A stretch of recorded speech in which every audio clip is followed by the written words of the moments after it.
มาเบิ่ง EP ตัวนี้งานตัวเก่าแล้วงาน15ล้านนะมือที่บิดนะเฮ็ดคันหนึ่งมือที่2 คันมามือที่3เนี่ยมาเฮ็ดใหม่นะหลังจากปะไว้หลายมือมาเฮ็ดคืนเนี่ยออกมาวันนี้คันหนึ่ง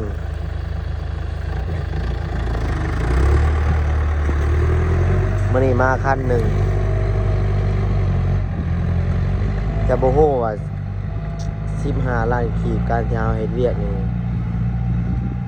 ไล่ว่า3-4 มื้อยังบ่แล้วมันบ่ได้หอมเด้อพุ่น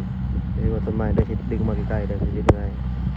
ดึงมาบ่ได้เด้อบ่โดนต้นไม้สูงๆพุ่นเลยไล่เสียเงินบาทน่าจะประมาณตกอยู่ประมาณ 20,000 น่าจะ 20,000 ต้นๆนี่แหละบางทีก็บ่ฮอดพอคู่มื้อนี้ก็1,000ก็1,000 บาทก็ประมาณ700,000 10,000ก็ประมาณ 20,000 นี่แหละ10,000ก็7ล้าน20,000ประมาณ 20,000 ปลายอ่ะ 20,000 ปลายแล้วมาไล่ใส่นี่รถมาเฮ็ดนี่3-4 มื้อได้ในงานนี่ก็บ่แล้วยังบ่แล้วนะอย่างน้อยนี่มาอีกมื้ออื่นนี่มาอีกจัก2 มื้ออาจจะแล้วนะเงิน 20,000 เฮ็ด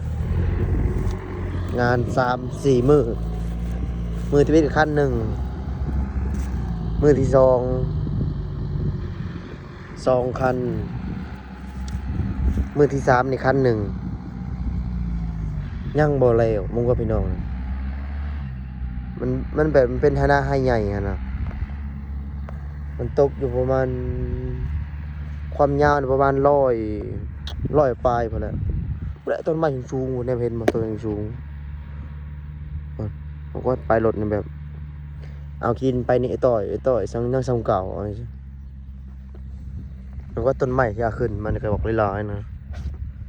มีตอจากตอละ1 2หั่น3 ตอ 4 ตอแต่ตอไม้เนี่ยคือสิเอาขึ้นบ่ได้ดอก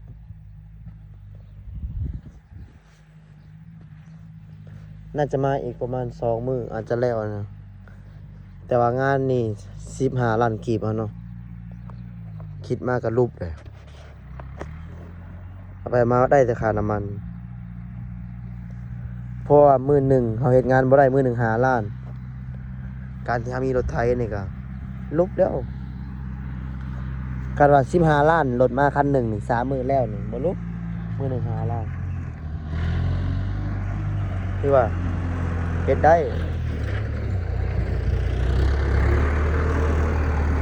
น่าจะที่ก็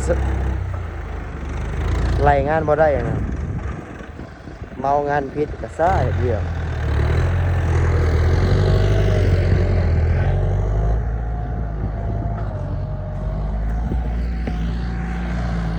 บางทีงานใหญ่นี่สินี่เนาะงานใหญ่ซำนี้นี่ผมว่านี่โอ้ต้นไม้พุ่นเอาราคาแบบไล่เป็นเงินบาทซะ 20,000นี่สิ20,000ไปเฮาเฮ็ดเองมาเฮ็ดแล้วบ่แล้วสิ2 มื้อ 3 มื้อไล่ใช้เงินบาทบ่ได้ทั้งมื้อละ5,000บ่ได้มื้อละ5,000 บาท4 มื้อเพราะว่าไล่มื้อที่2รถมา2 คัน2 คันมันก็ตกอยู่11,000นี่เด้ไล่มื้อละ5,000มื้อนี้อีก 5,000 ก็บ่แล้ว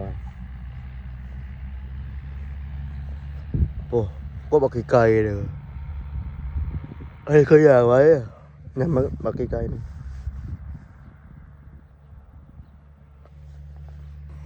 โอ้มันเด้อบักไกลบักเลยสิดึงมาเบิ่งดึงได้บ่ดึงบ่ได้มันต้นไม้บ่อันนี้เป็นงานมาเฮ็ดงานแบบรับงานเก่าหลังจากเฮาหับมาโดนหลายมื้อแล้วเฮ็ดงานอื่นแล้วกลับมาเฮ็ดงานตัวเก่าคืนบ่ฮู้ว่างานนี้คือสิได้แต่ค่าน้ำมันแหล้วเบิ่งไงพ ค่างานคือสิบ่ได้หยังดอกมื้อนี้ก็บ่แล้วดอกค่ำแล้ว ตอนนี้ก็ประมาณ5 โมง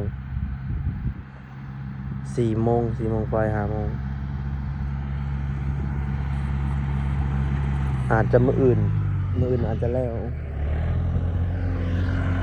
มื้ออื่นนี่คือสิแล้วละงานแต่มื้อนี้นี่คือสิบ่แล้วงานร้อยแต่เงินบ่ร้อย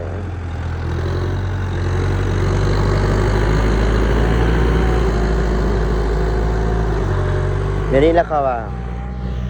การที่เฮาเฮ็ดงานนี่เด้อแต่เป็นการที่เฮาเฮ็ดงานนี่มีอยู่งานให้เฮ็ดแต่มันก็บ่ได้กับมันจะบ่ได้เงินทุกงานน่ะบางงานงานละ11,000เฮ็ดมื้อหนึงก็แล้วก็มีบางงานก็บ่แล้ว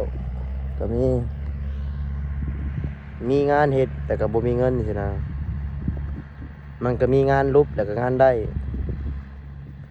คือสิละงานหมื่นปะงาน10 ปลายล้านน่ะเอาเฮ็ดคันไล่คันหนึ่งก็4 มื้อแล้วมื้อที่4นี่บ่แล้วเห็นนะบ่แล้วอ่านมื้ออื่นอ่านสิมื้ออื่นคันบ่แล้วสิเหลือหน่อยหนึงอะเนาะก็ไล่ประมาณ5 มื้อเงิน20,000มื้อละ4,000มื้อละ4,000ก็ลุบได้มื้อละ4,000น้ำมันก็ตกอยู่มื้อละ1,000มื้อละล้านมื้อละ1,000ปลายแต่ก็จักเฮาสิเฮ็ดจังไดเฮาสิรถไถเนาะสิให้ได้กับทุกงานนั่นก็บ่มีดอกมันจะมีงานได้แล้วก็งานบ่ได้งานลุบงานได้กำไรแต่ก็เฮ็ดย้อนเฮามีรถเด้คันเฮาสิหาแต่งานใหญ่โพดเพอคุมื้อนี้รถมันก็หลายการเฮ็ดเวียกมันก็จะคันเฮาสิบ่เฮ็ดมันก็บ่ได้จังนะจำเป็นเพราะรถมันหลายคุมื้อนี้เดี๋ยวมื้ออื่นเดี๋ยวมื้อนี้สิโจกก่อนเดี๋ยวมื้ออื่นสิให้มาเบิ่งว่างานนี่สิเหลือค่าน้ำมันหรือบ่เหลือมาเบิ่งมื้อ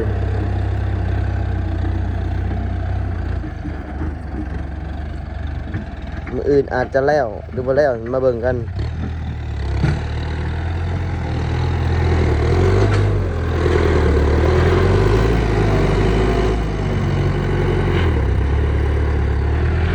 เพราะว่าการมันไกลโพดไล่ดินบ่ได้